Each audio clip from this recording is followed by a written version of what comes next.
Bismillahirrahmanirrahim. Assalamualaikum warahmatullahi wabarakatuh. Nama saya Edo Prantori yang akan menjelaskan jawaban dari ujian akhir semester mata kuliah pedagogi olahraga. Sebelum saya menjelaskan, yang saya hormati dosen pengampu mata kuliah pedagogi olahraga Bapak Dr. Damra MPD. Langsung soal nomor 1, yaitu coba saudara jelaskan satu permasalahan yang sangat urgen menurut saudara dalam PJOK di sekolah yang berkaitan dengan pedagogi sebagai ilmu yang praktis dan jelaskan alternatif pemecahannya. Jadi permasalahan dalam PJOK itu dilihat dari alat dan fasilitasnya.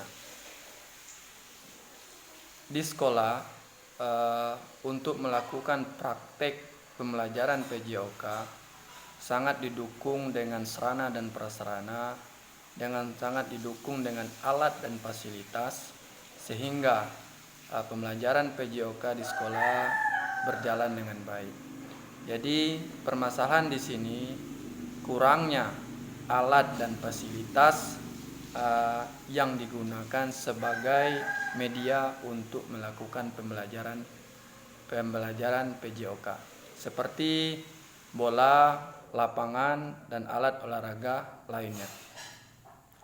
Jadi untuk pemecahan permasalahan di atas sangat dibutuhkan seorang guru yang kreativitas dan bisa memodifikasi alat yang ada dan tempat untuk praktek olahraga. Jadi apa yang ada di sekolah, seorang guru bisa memodifikasi supaya pembelajaran tetap dilaksanakan. Seperti ruang kelas yang tidak dipakai bisa dijadikan ruang praktek untuk senam. Kemudian soal nomor 2, PJOK secara pedagogis. Jadi tahapan persiapan dalam pembelajaran PJOK harus bisa menguasai karakteristik peserta didik, baik itu dari fisik, mental, emosional, sosial, dan intelektual.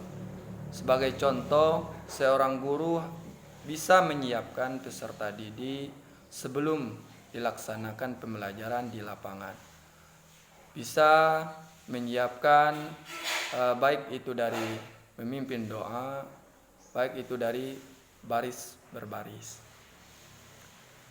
Kemudian tahap inti, seorang guru harus menguasai pembelajaran yang akan disampaikan, sehingga pembelajaran jelas tersampaikan dan bisa dimengerti oleh peserta didik.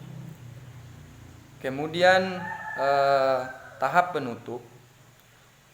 Tahap penutup, seorang guru bisa memberikan evaluasi, penilaian, dan bisa memotivasi siswa yang tidak bisa melakukan pergerakan di lapangan. Kemudian soal yang nomor 3, faktor yang mempengaruhi penerapan pedagogis PJOK di sekolah. Jadi faktor yang mempengaruhi di sini, yang pertama, seorang guru tidak menguasai teori belajar. Seorang guru tidak bisa menyampaikan materi yang akan disampaikan di kelas. Kemudian yang kedua, seorang guru tidak bisa mengembangkan kurikulum pembelajaran yang disampaikan. Kemudian yang ketiga, seorang guru PJOK tidak memiliki susunan program pembelajaran yang akan dilakukan.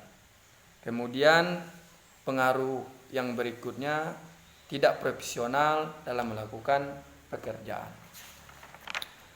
Kemudian soal yang nomor 4, persiapan guru PJOK. Jadi untuk menghasilkan yang baik tentu memiliki persiapan-persiapan yang baik. Yang pertama, persiapan guru PJOK harus bisa menguasai hal yang terkait dengan pendidikan jasmani maupun yang berkaitan aktivitas olahraga yang akan digunakan. Jadi seorang guru harus bisa menjelaskan, bisa mempraktekkan dalam pembelajaran PJOK. Kemudian yang kedua, persiapan guru bisa membuat perencanaan tertulis yang berisi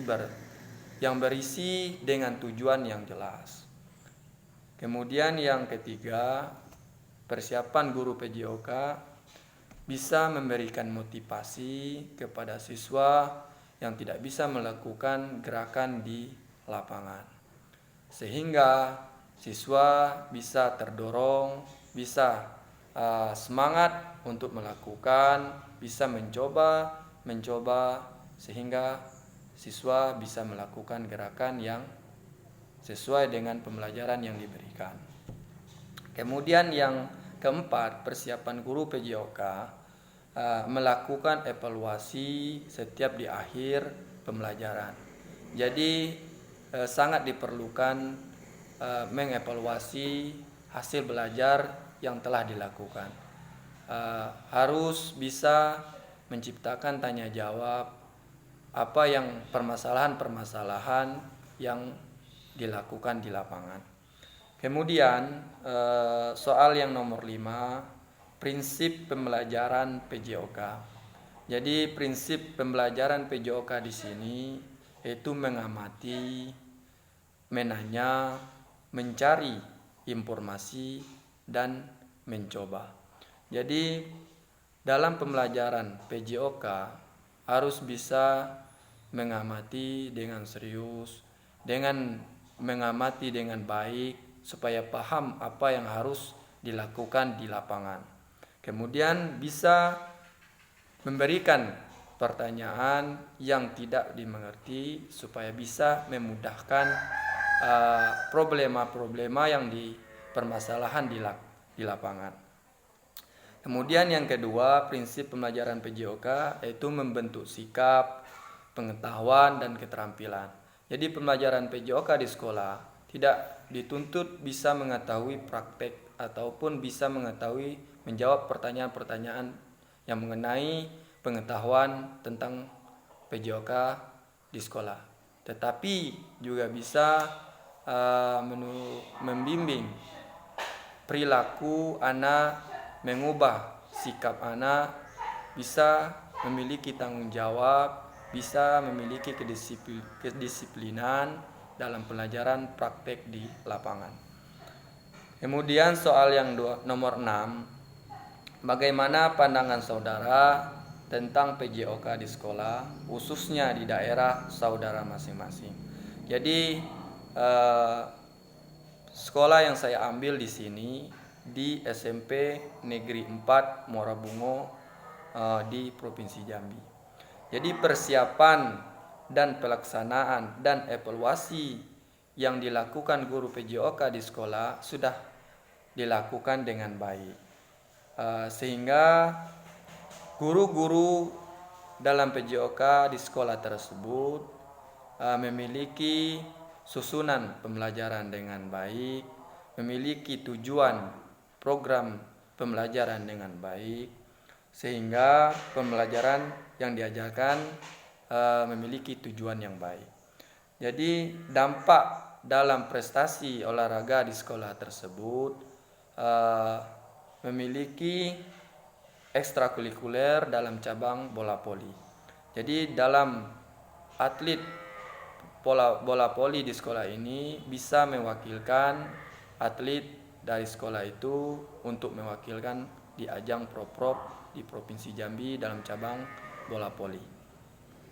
Kemudian soal nomor 7, apakah PJOK dan aktivitas fisik lainnya di sekolah dapat membangun perilaku pedagogi guru? Jelaskan alasannya. Jadi menurut saya itu sangat mempengaruhi. Karena alasannya pembelajaran PJOK dapat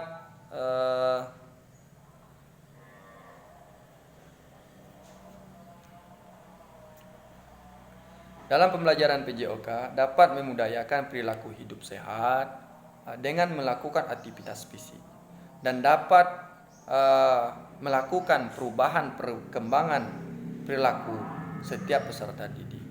Bisa mengubah kedisiplinan anak, bisa merubah sikap anak, bisa merubah punya tanggung jawab setiap yang dilakukan anak dalam pembelajaran PJOK. Kemudian soal nomor 8, apa strategi yang perlu saudara gunakan agar pembelajaran PJOK dapat berjalan dengan efektif di sekolah? Jadi strategi pelajaran PJOK di sekolah, yang pertama menetapkan aturan kelas.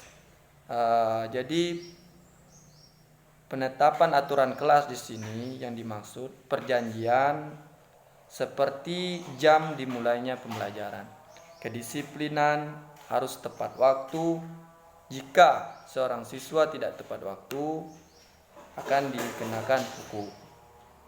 Kemudian strategi yang kedua untuk mencapai efektif, memulai kegiatan tepat waktu.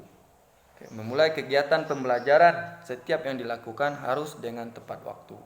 Kemudian yang nomor 3, mengatur pembelajaran. Bisa mengatur pembelajaran dengan praktek di lapangan. Kemudian nomor 4, mengelompokkan siswa. Yang nomor 5, memanfaatkan ruang atau lapangan dan peralatan. Yang nomor 6, mengakhiri pelajaran dengan baik. Kemudian soal nomor 9, kesimpulan apa yang dapat saudara tarik setelah membaca dan mempelajari mata kuliah pedagogi ini? Jadi kesimpulan yang dapat saya sampaikan, yang dapat saya ambil dari pembelajaran pedagogi, khususnya bagi seorang guru PJOK, harus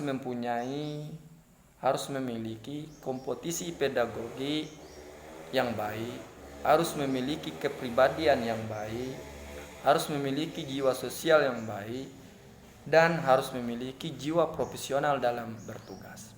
Jadi dalam pembelajaran PJOK, dalam 4 ini harus bisa dimiliki seorang guru PJOK sehingga tercapainya pembelajaran PJOK dengan baik. Kemudian soal nomor 10, apa saran saudara agar pembelajaran PJOK dapat terlaksana dengan baik? Jadi saran yang dapat saya ambil di sini untuk pembelajaran PJOK di sekolah.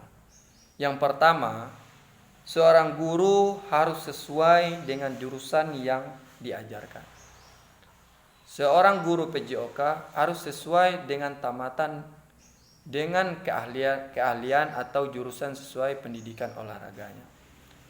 Sehingga sangat mempengaruhi, sangat menimbulkan hasil yang baik untuk pembelajaran PJOK di sekolah.